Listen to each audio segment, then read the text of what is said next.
గుడిలో అయితే సీను స్వప్నాల పెళ్లి జరుగుతూ ఉంటుంది. అలా పెళ్లి జరుగుతూ ఉంటే పూజారి గారు మంత్రాలు చదువుతూ ఉంటారు. ఇంతలో తాళిబొట్టు ఏదైనా అంటే తాళిబొట్టుని పూజారి గారికి ఇస్తాడు. ఇంతలో అక్కడ ఉన్న పూజారి గారు ఇలా అంటూ ఉంటారు, నాయన మీకు అమ్మ నాన్న ఎవరైనా ఉన్నారా, ఎవరు వచ్చారు అని చెప్పి అడుగుతూ ఉంటే లేదు పంతులు గారు, ఎవరూ రాలేదు అని చెప్పి అంటూ ఉంటాడు. అది వినగానే అక్కడ ఉన్న పూజారి గారు అయితే మరి ఎలా బాబు, ఈ తాళిబొట్టుని నీకు తెలిసిన వాళ్ళు పెద్దలు ఎవరైనా మంచి చేసే వాళ్ళు ఎవరైనా సరే నీ చేతిలో పెడితే నువ్వు తాళి కట్టాలి అని చెప్పి అంటూ ఉంటాడు. అది వినగానే అక్కడ ఉన్న మిథునాన్ని చూసి, అక్క మాకు ఈ పెళ్లి జరగడానికి కారణం నువ్వు హెల్ప్ చేయకపోతే మేము ఇంతవరకు వచ్చేవాళ్ళమే కాదు, నీ చేతుల మీదుగా ఇవ్వక్క అని చెప్పి అంటుంది. ఇక అక్కడ ఉన్న సీను కూడా ఆ మిథునాన్ని బ్రతిమలాడుతూ ఉంటాడు. దాంతో మిథున అయితే సరే అని చెప్పి ఆ తాళిబొట్టుని తీసుకొని సీను చేతిలో పెడుతుంది. ఇక సీను అయితే ఆ స్వప్న మెడలో తాళి కట్టేస్తాడు. అలా వాళ్ళైతే పెళ్లి చేసుకుంటారు.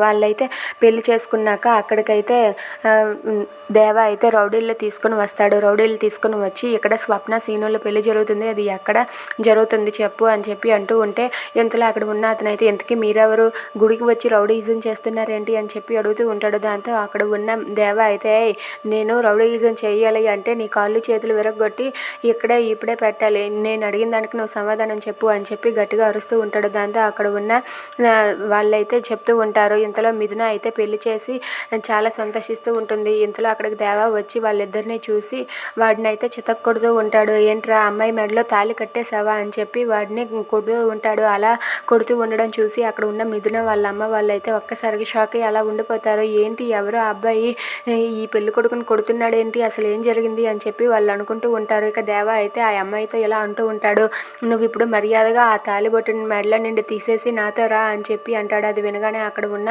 ఆ అమ్మాయి అయితే నేను రాను, నేను ఈ తాళిబొట్టుని తీయను, నేను ఇష్ట ప్రకారమే వీడిని ప్రేమించాను, నా ఇష్ట ప్రకారమే పెళ్లి జరిగింది, నేను మాత్రం ఎట్టి పరిస్థితుల్లోనూ నీతో రాను, వీడితోనే వెళ్తాను, వీడు నన్ను జాగ్రత్తగా చూసుకుంటాడు అని చెప్పి అంటూ ఉంటుంది. అది వినగానే దేవయ్య అయితే ఏంటి నువ్వు మెడలను తాళి తీయకపోతే నేనే తీస్తాను అని చెప్పి ఆ తాళిబొట్టుని తన చేతితో పట్టుకుని లాగబోతూ ఉంటాడు. ఇదంతా చూసి మిథున అయితే ఒక్కసారిగా షాక్ అయ్యి అక్కడికి వెళ్ళి రే ఏం చేస్తున్నారా అని చెప్పి వాడి చేయి పట్టుకొని అడ్డుతుంది. ఇక అడ్డటంతో దేవ అయితే ఒక్కసారిగా షాక్ అయ్యి ఆ తాళిబొట్టును వదిలేస్తాడు. ఇక మిథున అయితే రే ఎవడ్రా నువ్వు, ఒక్కసారి మెడలో తాళి పడ్డాక అది జన్మల బంధం రా, విడదీయడానికి నువ్వెవరు రా, తంచడానికి నువ్వెవరు అని చెప్పి మిథున అయితే దేవాకి ఎదురు తిరుగుతుంది. దాంతో దేవ అయితే ఒక్కసారిగా షాక్ అయ్యి అలా ఉండిపోతాడు. ఏంటి నాకే ఎదురు తిరుగుతుందా అని చెప్పి కోపంతో రగిలిపోతాడు. Thanks for watching friends, please subscribe.